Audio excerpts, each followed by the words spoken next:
أهلا بيكم يا شباب، إيه الأخبار؟ يا رب تكونوا بألف خير.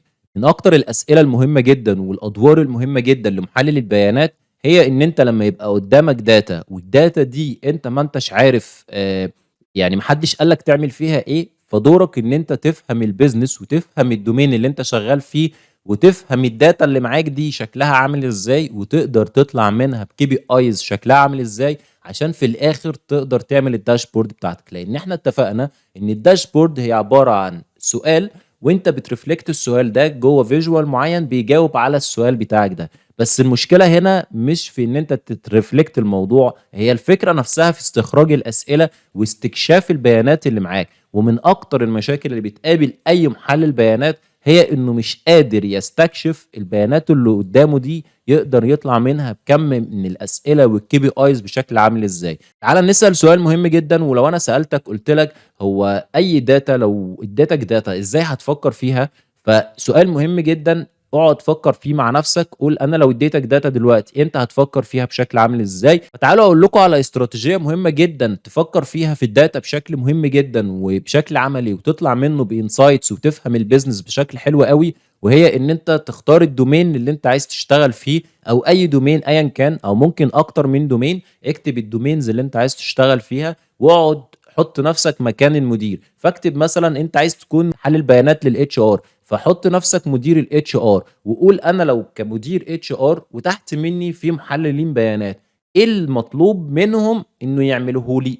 فهتلاقي نَفْسك بتقدر تجاوب بقى على الأسئلة اللي ممكن أصلًا دورك إنّك تعملها، فده مهم جدًا. لو أنت سألت نَفْسك إيه الدور منّي أنا كمحلل بيانات لو مدير بتاع operation في قسم logistics مثلًا أو في شركة logistics طلب منّي حاجة معيّنة أو تحليل بيانات، أنا أفكّر في اللحظة دي إن أنا أكون مدير operation، فكّر إن أنت تكون مدير قسم الsales عشان تبقى عارف إزاي تطلّع معلومات من الsales أو data بتاعة sales وإزاي إيه أشهر الKPIs اللي هم ممكن يكونوا محتاجينها. نفس الكلام بقى في إدارة المشاريع، نفس الكلام في الinsurance، نفس الكلام في الفنادق، نفس الكلام في المستشفيات، وحدث ولا حرج في كل المجالات اللي أنت ممكن تتخيلها. حُط نفسك مكان المدير اللي أنت محتاج تشتغل في الdomain بتاعه.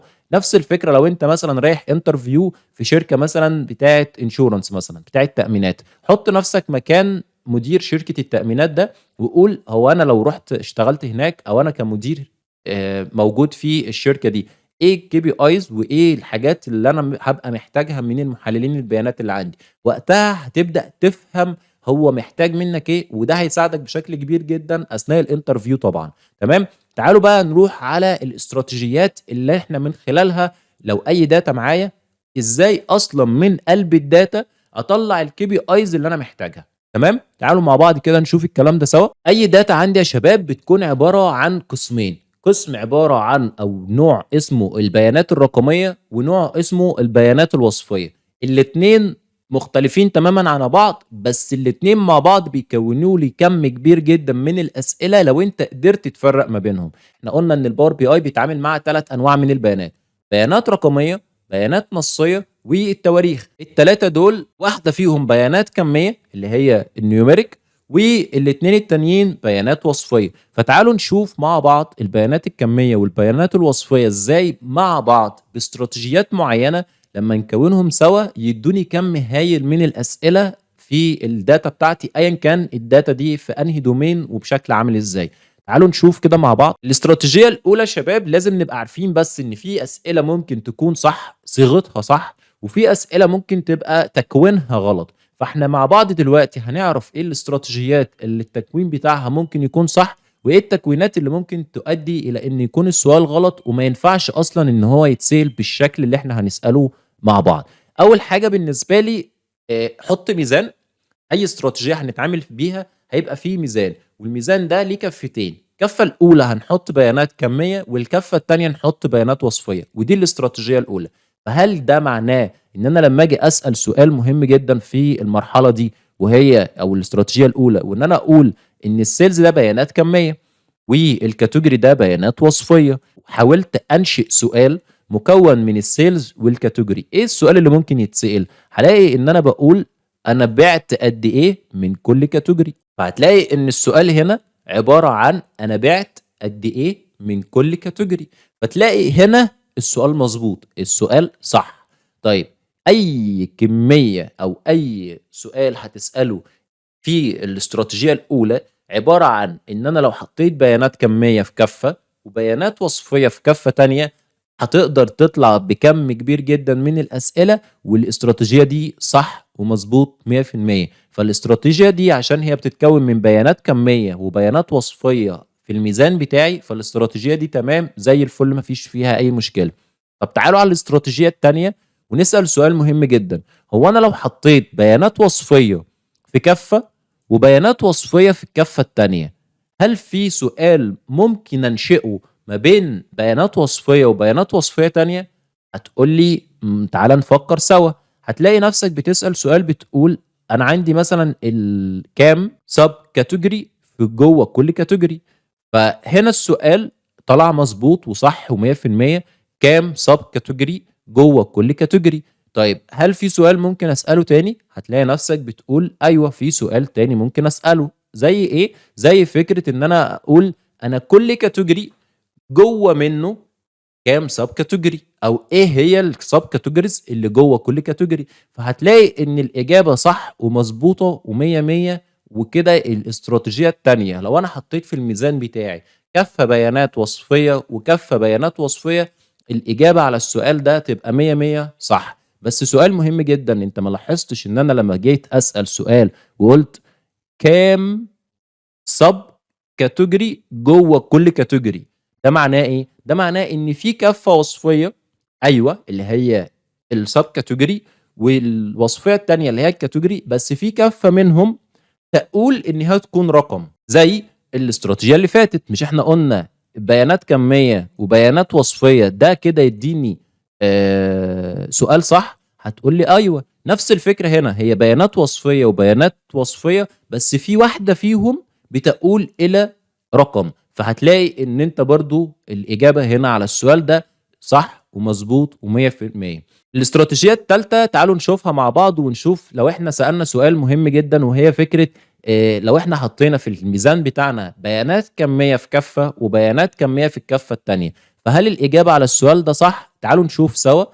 احنا عندنا مثلا الكوانتيتي الكميه، وعندنا البيانات التانية الكميه برضو اللي هي السيلز. فتعالوا نسال سؤال، هو ايه السؤال اللي احنا ممكن اصلا ننشئه ما بين الاتنين دول؟ وهل السؤال اللي احنا ممكن ننشئه ده هيكون صح اصلا ولا غلط؟ تعالوا نقول الاستراتيجيه دي مش هتكون صح خالص، لان انت هتكون عارف ان انت بتنشئ قيمتين رقميه مع رقميه ومفيش حاجه توصف في النص الارقام دي، فهتلاقي نفسك في الاخر بتنشئ رقم مش مظبوط ورقم مش صحيح.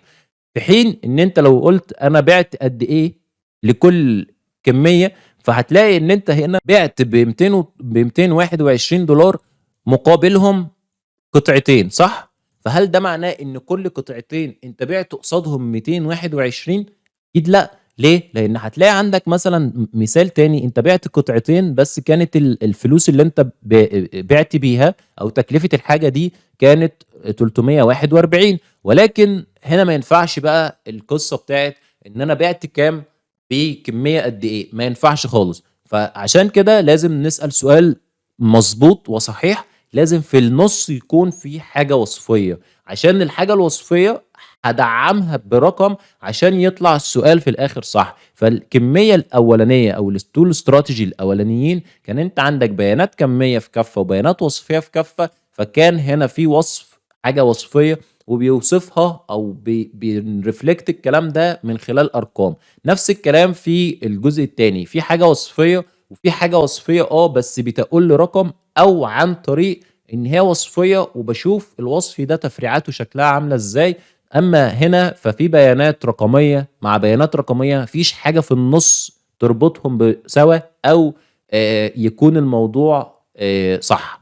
تمام. فخلونا نشوف الموضوع ده عملي بشكل عامل ازاي. طبعا الاول ان الاتنين دول غلط تماما، بيانات رقميه والبيانات الرقميه لو انا حطيتهم في ميزان فما ينفعش اصلا ان احنا نسال السؤال بالشكل ده خالص. فتعالوا نشوف مع بعض تجميعتهم سوا شكلها عامل ازاي. لو انا عندي سؤال حطيت فيه بيانات كميه مع بيانات وصفيه، السؤال ده صح. لو حطيت السؤال التاني او الاستراتيجيه التانيه بيانات وصفيه مع بيانات وصفيه في واحده فيهم هتقول ان هي تكون رقم، فكده تمام زي الفل مفيش فيها اي مشكله، او تفضل وصفيه زي ما هي برضو مفيش اي مشكله، السؤال هيكون صح.